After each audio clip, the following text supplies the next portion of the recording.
پھر تیسری بات کہ مناسب وقت پہ بات کرنا، یہ بڑا اہم اصول ہے۔ بچے کی زندگی میں 4 ایسے اوقات ہوتے ہیں کہ جن میں بچہ ریسیپٹیو موڈ میں آ جاتا ہے۔ ریسیپٹیو موڈ کو کہتے ہیں لرننگ موڈ میں آ جانا۔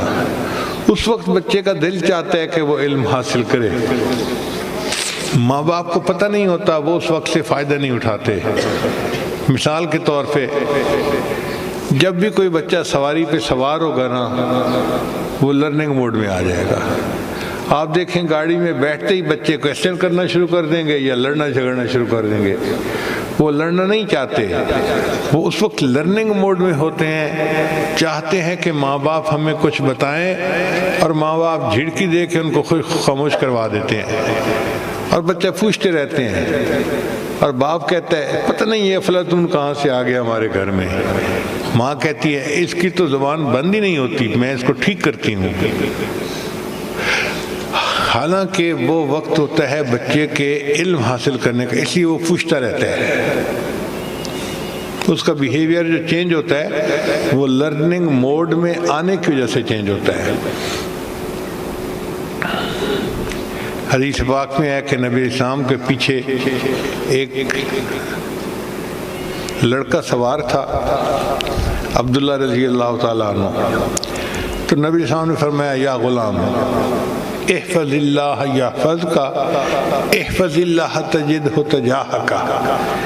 تو نبی علیہ السلام نے یہ بات سمجھا دی کہ دیکھو اس وقت میں بچے کے دل میں بات اتر جائے گی، اس کو اصول کی باتیں اس وقت بتاؤ۔ اور واقعی یہ حدیث انہوں نے ایسی کھول کر بیان کی کہ بندہ اس کے مضمون کو پڑھ کے حیران ہو جاتا ہے کہ نبی علیہ السلام نے کتنی پیاری تعلیمات اس بچے کو دی جبکہ وہ سواری پہ سوار تھا۔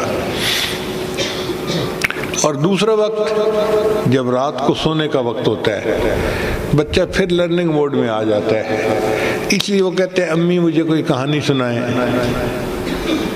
ابو کے پاس تو خیر فرصت ہی نہیں ہوتی، اور امی اس کو کہانی سناتی ہے، چوہے کی کہانی، چھپکلی کی کہانی، مرغی کی کہانی۔ خدا کی بندی، اگر آپ نے قصص النبیین پڑھے ہوتے تو بچے کو اس موقع پہ انبیاء کے واقعات سنا کے ایسے سبق دیتی جو زندگی بھر اس کو کام آتے ہیں، مگر ماں نے خود نہیں پڑھا ہوتا تو وہ چھپکلی کے سوا اور کیا واقعہ سنائے گی۔ چنانچہ کتابوں میں بھی ایسے ہی ہیں کہ 5 چوہے مل کے کرنے چلے شکار، ایک چوہا رہ گیا پیچھے، باقی رہ گئے 4۔ 4 چوہے مل کر سب بجانے لگے بین، ایک چوہے کو آگے پھانسی، باقی رہ گئے 3۔ 3 چوہے یہ کہنے لگے گھر کو بھاگ چلو، ایک گیا رستہ بھول، باقی رہ گئے 2۔ یعنی 5 چوہوں کی کہانی، اور وہ بھی بے فائدہ۔ یہ ہمارے اسکول کے سلیبس کی ہے، اب مجھے 6ٹھی زبان 6ٹھی 7ویں کلاس میں جب ہم پڑھتے تھے اس وقت کی یاد ہے۔ تو جب ایسی بے فائدہ چیزیں ہم بچے کو سمجھائیں گے تو وہ کیا سمجھے گا؟ تو ماں کو چاہیے کہ وہ قصص النبیین پڑھے، بچہ سنے تو اس کو موسیٰ علیہ السلام کا واقعہ سنائے، ابراہیم علیہ السلام کا واقعہ سنائے، یوسف علیہ السلام کا واقعہ سنائے، اور اس پہ سے اچھے نتیجے نکال کر دکھائیں۔ پھر بچے کے زندگی میں بات اتر جائے گی کہ واقعی میں نے نیکی کی زندگی گزارنی ہے، اور اس نیکی پر اللہ کی مدد میرے ساتھ ہو جائے گی۔ تو پہلا ٹائم ہوتا ہے ریسیپٹیو موڈ میں آنے کا جب بچہ سواری پہ سوار ہوتا ہے۔ دوسرا جب بچہ رات کو سونے لگتا ہے۔ تیسرا جب بچہ کھانا کھانے بیٹھتا ہے نا، پھر ریسیپٹیو موڈ میں آ جاتا ہے۔ اس لیے دسترخوان پہ بیٹھتے ہی بچے کے سوالات شروع ہو جاتے ہیں۔ وہ بھی بڑا قیمتی وقت ہوتا ہے اگر ہم اس وقت میں بچے کو اچھی باتیں سنائیں۔ بچے کو ڈانٹ ڈپٹ کے چپ کرا دینا یہ کوئی حل نہیں ہوتا۔ بچے کو بتانا چاہیے، سکھانا چاہیے۔ وہ 10 سوال پوچھے تو آپ 10 کا جواب دیں، وہ 100 سوال پوچھے تو آپ 100 کا جواب دیں، کیونکہ بچہ اس وقت ریسیپٹیو موڈ میں ہے۔ جو بات کریں گے وہ بچے کی میموری میں ہمیشہ کے لیے یادداشت میں آ جائے گی۔ اور چوتھا وقت ہوتا ہے جب بچہ بیمار ہوتا ہے. جب بھی کوئی بچہ بیمار ہوگا، بخار ہے یا تکلیف ہے، تو بچہ اس وقت لرننگ موڈ میں آ جاتا ہے. اس کا دل چاہتا ہے کہ مجھے کوئی باتیں سکھائے. اب جو ماں اس بات کو نہیں جانتی وہ پھر اس کو نہیں سکھا سکتی. ہم بچے کو بات اس وقت کرتے ہیں جب بچہ آئی پیڈ پہ بیٹھا کھیل رہا ہوتا ہے، یا گیم کھیلنے کے چکر میں ہوتا ہے، یا کارٹون دیکھنے کے موڈ میں ہوتا ہے. اس وقت تو بات اس کے کانوں سے ویسے ہی سر سے اوپر سے گزر جائے گی، کیا سنے گا؟ پھر ہم بچے کو بلیم کرتے ہیں، جی ہماری تو بات سنتا ہی نہیں.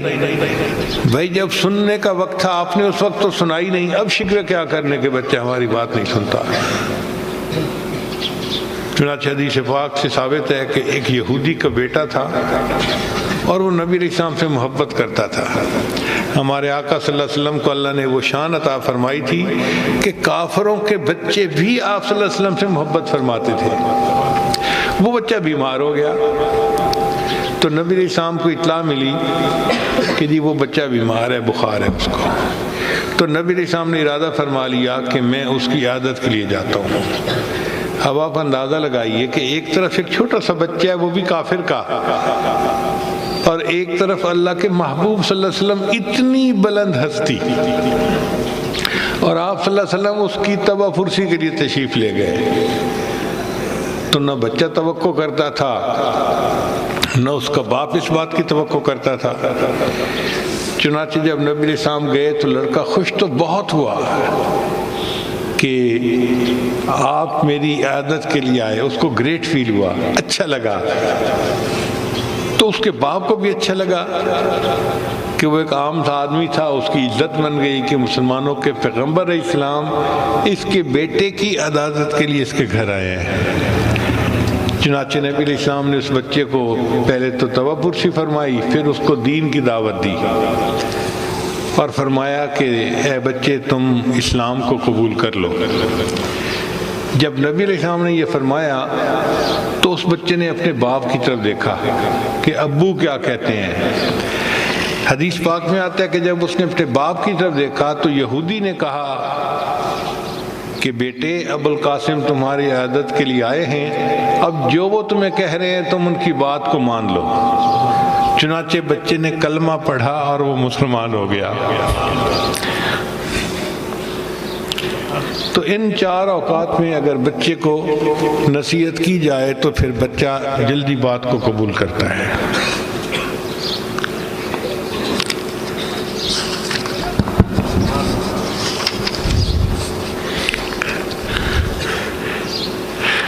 پھر چوتھی بات کہ جب بات کریں تو بچے کی ذہنی سطح کے مطابق بات کریں.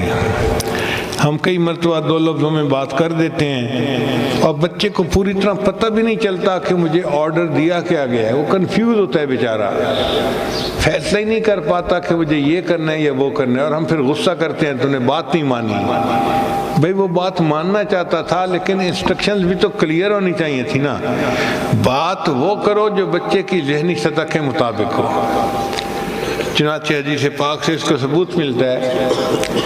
نبی علیہ السلام جو غزوہ بدر کے لیے تشریف لے گئے تو دشمن سامنے تھا. اب پتہ نہیں چلتا تھا کہ ان کی تعداد کتنی ہے. تو صحابہ کرام نے ایک مقامی لڑکے کو پکڑا اور اس سے پوچھا کہ بتاؤ تعداد کتنی ہے.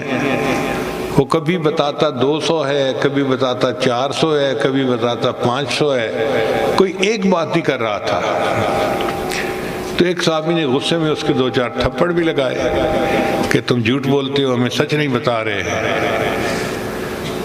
پھر اس کو پکڑ کے وہ صحابی نبی علیہ السلام کے پاس لائے. اے اللہ کے حبیب صلی اللہ علیہ وسلم، یہ دشمن کے لشکر کو دیکھ کے آیا ہے، اس کو پتہ سارا ہے، لیکن ہمیں یہ جھوٹ بول رہا ہے، صحیح بات بتا نہیں رہا. تو نبی علیہ السلام نے پوچھا بھی کتنی تعداد ہے. وہ کبھی کہے جی 200 ہے، کبھی کہے 400 ہے، کبھی کہے 500 ہے. اس کو پتہ نہیں چلتا تھا. تو نبی علیہ السلام سمجھ گئے کہ چھوٹا بچہ ہے، پورے لشکر کی تعداد کا اندازہ لگانا اس کے بس سے باہر کی بات ہے. تو نبی علیہ السلام نے اس کو پیار سے اپنے پاس بٹھایا اور کہا کہ اچھا یہ بتاؤ کہ جب وہ اپنے لشکر کے لیے کھانا بناتے ہیں تو کتنے اونٹوں کو ذبح کرتے ہیں، کتنے جانوروں کو ذبح کرتے ہیں؟ اس نے کہا جی 9 یا 10 جانور ذبح کرتے ہیں۔ جب اس نے یہ بتایا نا، چونکہ جانور تو تھوڑے تھے نا تو ان کی تعداد کا اندازہ تو آسانی سے لگ سکتا ہے۔ جب اس نے کہا جی کہ 9 جانور یا 10 جانور، تو نبی علیہ السلام نے فرمایا اس سے پتہ چلتا ہے کہ ایک جانور کو 100 بندے آرام سے کھا لیتے ہیں، تو دشمن کی تعداد 900 سے 1000 کے درمیان ہے۔ تو نبی علیہ السلام نے صحیح تعداد کا اندازہ فوراً لگا لیا، مگر کویسچن ایسا پوچھا جو بچے کی ذہنی سطح کے مطابق تھا، اور بچے نے اس کا جواب ٹھیک دے دیا تھا۔ تو ہم بچے سے بات کریں تو اس کی ذہنی سطح کے مطابق کریں۔ نبی علیہ السلام نے فرمایا کلموا الناس علی قدر عقولہم، تم انسانوں